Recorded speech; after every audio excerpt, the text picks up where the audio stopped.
Well, good evening. It is good to see you, all of you here. I get the feeling I'm getting set up for a pretty tall order if I'm going to have all the answers that I'm supposed to have.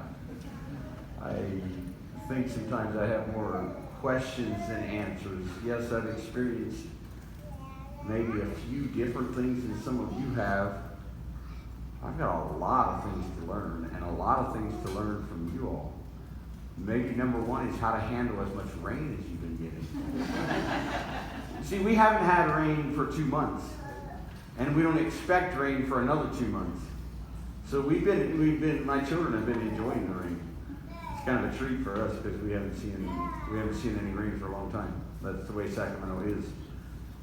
We get a lot of snow in the Sierra Nevadas during the winter, not in Sacramento, but up in the mountains. And then that snow melt all summer is what feeds the whole Central Valley that gives you a lot of your produce. So it was a treat to see some rain. It was good to see it, but the volume felt a bit excessive. I think I'm going to start with children's class. So children, would you come up and fill up these benches, please?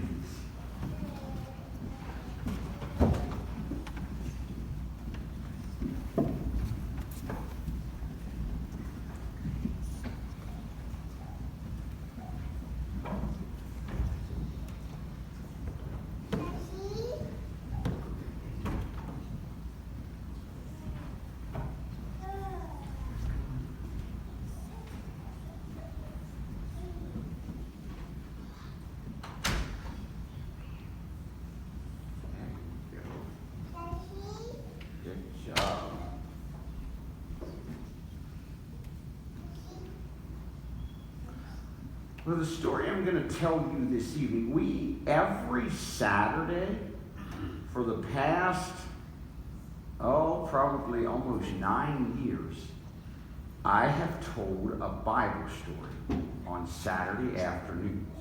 And I like to use, this is called flannel graph. I like to use this. This is actually my sister's. I borrowed it. But every Saturday, I like to tell Bible stories to children. So we're going to talk about a Bible story today. It's one of my favorite Bible stories from the Old Testament. It's about King David. Was King David a good king or a bad king? He was a good king. You're right. Mm-hmm. Do you remember who was king before King David? King Saul. You're right. Was King Saul a good king or a bad king? He was a bad king. Yeah, he had some problems. You're right.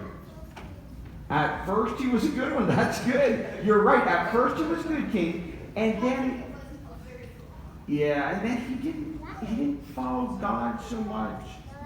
And he kind of became a bad king.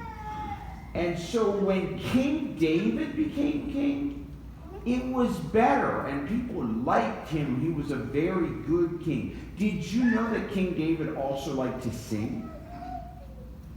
What book of the Bible has a lot of the songs that he wrote? Do you know? Psalms, you're right. So a lot of the Psalms would have been, a lot of them David would have written. Praise to God. And some of those songs we even sing today. But King David was a good king. And remember, he had been friends, really good friends, with Saul's son. Who was Saul's son that he was a good friend with? Jonathan, you're right. He was a good friend with, we would say, Prince Jonathan. And so, but then Jonathan and Saul were killed in battle. And when they were killed, Jonathan had a little boy. I think he was 5. And when Jonathan was killed, when there was the battle, the nurse grabbed his son and ran. Kendra, come here. So if I would pick up Kendra, and I all of a sudden get scared and I start running, but I fall, do you think Kendra could get hurt? You're right. And in this case, the person did get hurt, the little boy, because the nurse started running and dropped him. And his legs were hurt. And so ever after that, he couldn't walk. Well, when David became king, he was very sad that his best friend had died, Jonathan. And he said, I want to do something for Jonathan's family. Is there anybody of Jonathan's relatives who's still alive? Like, is there did Jonathan have any children that are alive? Anybody? And they said, well, ask Ziba. Ziba would know. So he called Ziba in and said, Ziba, do you know anything about this? And Ziba said, yes, actually there is. One of Jonathan's sons is still living. Well, back then, it wasn't unusual for the king, when he became king, to kill all the relatives of the king before him, so they wouldn't track the king. And so David said, well, call him. I want to talk to him. So they went out and they found Mephibosheth. That was his name. They found Mephibosheth. Now remember, this was the boy who couldn't walk. And they said, Mephibosheth, you need to come because the king wants to talk to you. And how do you think he felt? How do you think Mephibosheth, huh? Scared. Why would he have been scared? Would you, if you all of a sudden somebody said, hey, President Biden wants to see you, would you be a little worried? I would be too. I'd be like, why? So yes, he was scared. He's like, what happened? What did I do? But he had to go. And when he got there, he went in and he fell down. I don't know, did somebody carry him in? He fell down before the king and said, King, please have mercy on me. What did I do wrong? And the king said, Mephibosheth, I was very good friends with your father. And because of that, I am good friends with you. I want to take care of you. So he said, from now on, I want you to eat supper with me every day. So I want you to imagine, just put your hand down, you can say something later, okay?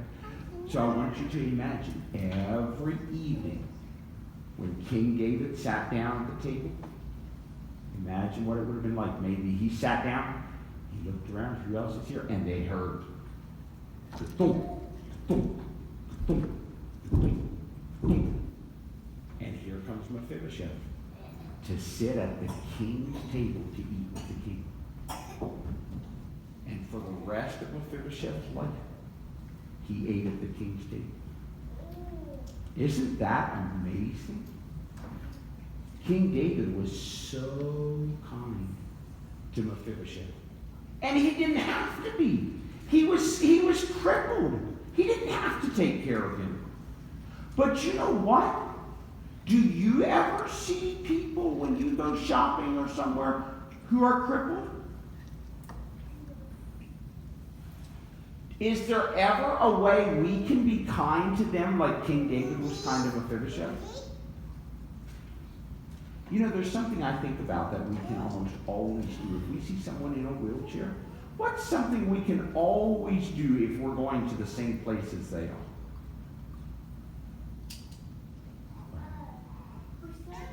Push them. Sometimes you can push them. You're right. You know, often it's hard for people in wheelchairs to open doors. So often we can hold the door open for them. And that's a way that we can be sort of like King David, to be kind to other people. King David was a very good king because he knew to be kind. And that's what God wants us to do. To everyone, but especially to people who maybe aren't as fortunate as we are. We can be kind to them. Does that make sense? All right. Do you all know the song J-O-Y? Because that's a song that talks about, who does it say is first? And who's last? Right, yourself. And who's in between? Others. Right, let's sing it. J-O-Y, J-O-Y, J-O-Y must be Jesus first, yourself last, and others in between. J-O-Y, J-O-Y, J-O-Y must be Jesus first, yourself last, and others in between. Good job. All right, you can go back to your seat.